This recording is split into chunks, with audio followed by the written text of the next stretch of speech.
挽回観音開き紅姫改め तो फाइनली भाई bleach core 4 का एपिसोड नंबर 2 आ चुका है। यहाँ पे एपिसोड की शुरुआत होती है ओरीहिमे और इचिको के साथ, जहाँ पे ये लोग युवा के साथ फाइट करने जा रहे होते हैं। खैर मैं इन लोगों की बातों को ज्यादा लंबा नहीं खींचना चाहता हूँ, क्योंकि उधर सीन शिफ्ट होता है। हम लोग आ जाते हैं एपिसोड नंबर 2 की सबसे इंपॉर्टेंट फाइट पे, जो की है उराहारा वर्सेस आस्किन। देखो यहाँ पे आस्किन उराहारा को बताता है कि उसके मैजेस्टी मतलब युवा का सिर्फ एक ही एम है कि यहाँ पे वो 3 वर्ल्ड को डिस्ट्रॉय करना चाहता है। मतलब तीनों में यहाँ पे लिविंग वर्ल्ड है, दूसरा सोल सोसाइटी, तीसरा ह्योकोमुंडो। एंड सिर्फ यहाँ पे यही एक एम नहीं है, यहाँ पे 3 वर्ल्ड को डिस्ट्रॉय करने के बाद इनको खुद का एक नया वर्ल्ड भी बनाना है। एंड यहाँ पे ये सारी बातें सुन के यहाँ पे उराहारा थोड़ा सा ट्रिगर हो जाता है एंड यहाँ पे सीधा आस्किन के ऊपर हमला भी करता है। लेकिन यहाँ पे आस्किन डॉज करके उसके ऊपर सीधा गिफ्ट रिंग अटैक यूज करता है। लेकिन भाई वो जो गिफ्ट रिंग अटैक है ना, वो आधे रास्ते में ही गायब हो जाता है। एंड तुम्हारी तरह और मेरी तरह उराहारा भी सोच रहा होता है कि भाई वो अटैक कहाँ गायब हो गया। लेकिन तभी हम लोग देखते हैं कि उराहारा की आई बॉल पे वो जो गिफ्ट रिंग अटैक है वो लॉक हो जाता है। एंड वो अटैक यहाँ पे उराहारा की सिर्फ लॉक ही नहीं होता, वहां पे वो उसकी दोनों आंखें भी फोड़ देता है। एंड यहाँ पे आस्किन बताता भी है कि वो ये अटैक उन्हीं लोग के सामने यूज करता है जो कि काफी ज्यादा स्ट्रॉन्ग होते हैं। यहाँ पे आस्किन उराहारा से कहता भी है कि भाई देख, तू इतना ज्यादा स्ट्रॉन्ग है, इसमें तेरी गलती, तभी मुझे गिफ्ट रिंग अटैक यूज करना पड़ गया। अब देखो यहाँ पे उराहारा की दोनों आंखें फूट चुकी हैं एंड उसकी आंखों से खून भी बह रहा है। एंड वो यहाँ पे बस इतनी सी बात बोलता है कि I guess I don't have choice.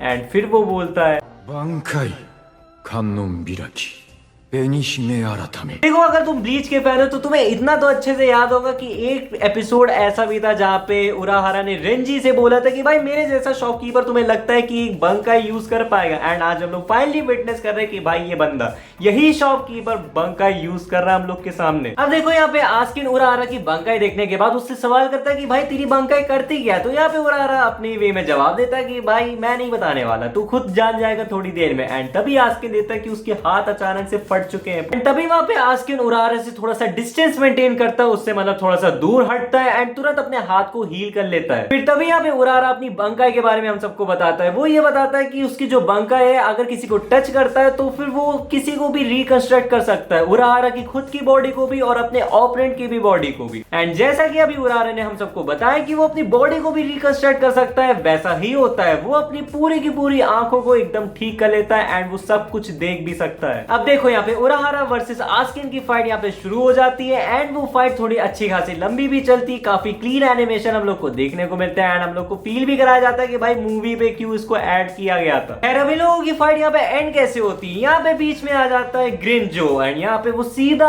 आके आस्किन का पूरा दिल निकाल लेता है, उसको मसल भी देता है। देखो यहाँ पे आस्किन तो मरने वाला है ही, लेकिन यहाँ पे उराहारा और ग्रिंजो इस गिफ्ट डीलक्स बॉल के अंदर फंस चुके हैं और यहाँ पे वो बाहर नहीं निकल सकते। लेकिन बाहर से नेल डिसाइड करती कि वो आके यहाँ पे उराहारा, ग्रिंजो, योरुइची और उसके साथ में जो एक लड़की थी उसका नाम तो नहीं याद आ रहा, उसको भी बचाएगी। अब इसके बाद यहाँ पे सीन शिफ्ट होता है इचिको वर्सेस युहावा की फाइट में, जहाँ पे उनकी फाइट शुरू हो चुकी है। युहावा जैसे ही इचिको को देखता है वो सीधा बोलता है कि ओहो मेरा बेटा आ चुका है, तो तुम बताओ तुम कहाँ से अटैक करोगे मुझ पे, लेफ्ट से या फिर राइट से। तो यहाँ पे इचिको बोलता है कि देख तू मेरा बाप नहीं है और दूसरी बात ये कि तूने ही मेरे एक पेरेंट को मारा है। बेसिकली वो अपनी माँ के बारे में बात कर रहा है। अब यहाँ पे इचिको गुस्से में आके गेत्सुगा टेंशो यूज करता है, लेकिन यहाँ पे युहावा आराम से उसके अटैक को ब्लॉक कर देता है। भाई इसके बाद युहावा जो बोलता है ना, वो सुन के इचिको क्या तुम भी ट्रिगर हो जाओगे। युहावा इचिको से बोलता है कि इसमें सैड होने वाली क्या बात है, अपनी माँ के बारे में उनका जो काम था उन्होंने किया, उनका काम था तुम्हें जन्म देना और उन्होंने तुम्हें पैदा किया और वो मर गई और तुम्हें तो ये बात सुन के और ये चीज देख के खुश होना चाहिए। इसके बाद इचिको कॉन्स्टेंटली उस पर अटैक करे जा रहा था, उसके ऊपर बार बार रश कर रहा था। वहीं पे ओरीहिमे उसको बार बार डिफेंस करके बचाने की कोशिश कर रही थी, बट कुछ भी फर्क नहीं पड़ा था युहावा के अगेंस्ट। इसके बाद युहावा इचिको से बोलता है कि भाई देख तेरी जो बॉडी है और जो तेरी पावर है वो तेरे को बिलोंग नहीं करती। एंड इसी के साथ ये एपिसोड नंबर 2 खत्म भी होता है। वैसे तो इसमें एक छोटा सा सीन दिखाया गया था इशिता वर्सेस जुगराम का, बट वो ज्यादा लंबा सीन नहीं था तो मैंने उसके बारे में ज्यादा बात नहीं करी। जब उसकी अच्छे से फाइट दिखाई जाएगी तब उसके बारे में बात करूंगा। एंड अगर वीडियो पसंद आई हो तो वीडियो को लाइक करना, चैनल को सब्सक्राइब करना।